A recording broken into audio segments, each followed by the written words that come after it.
all over Israeli media. The Times of Israel reporting that officials are working to block the ICC arrest warrants against Prime Minister Benjamin Netanyahu, or the Jerusalem Post's coverage that the ICC could not act against the PM without the support of the United States, or this from Haaretz, that Netanyahu could be next on the ICC's arrest warrant list after Russian President Vladimir Putin. The New York Times and various US media have now confirmed what appears to be chatter from Israeli government officials in the absence of any confirmation from the ICC or its prosecutor Karim Khan. It further reports that members of Hamas could also be issued warrants in relation to actions emanating from their attacks on October 7th. Khan said last year that his probe into possible crimes by Hamas militants and Israeli forces was a priority for his office, a statement which also called explicitly for the release of all hostages.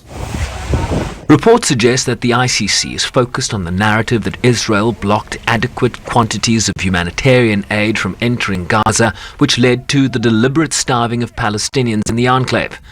This was Karim Khan speaking in October last year. I want to underline clearly to Israel that there must be discernible efforts without further delay to make sure civilians receive basic food, medicine,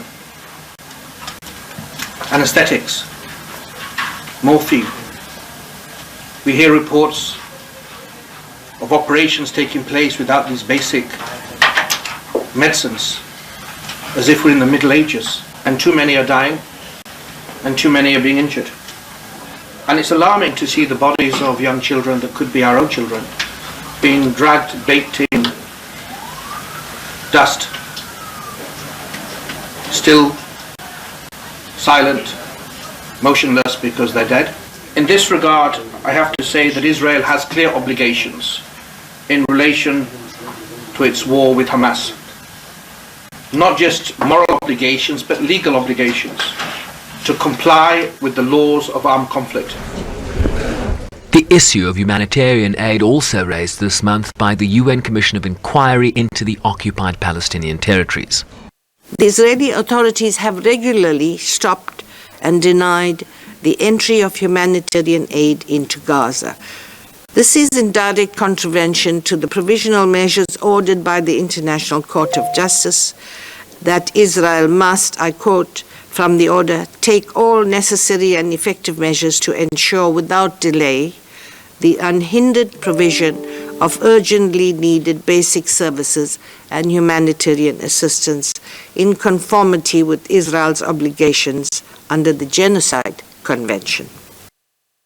A White House readout of a Sunday call between President Joe Biden and Netanyahu included a discussion about increasing humanitarian assistance and opening new crossings into northern Gaza starting this week, but made no mention of media reporting of intense lobbying by Israel of its allies to use their influence to prevent the ICC from moving forward, a question we put to the US ambassador to the UN.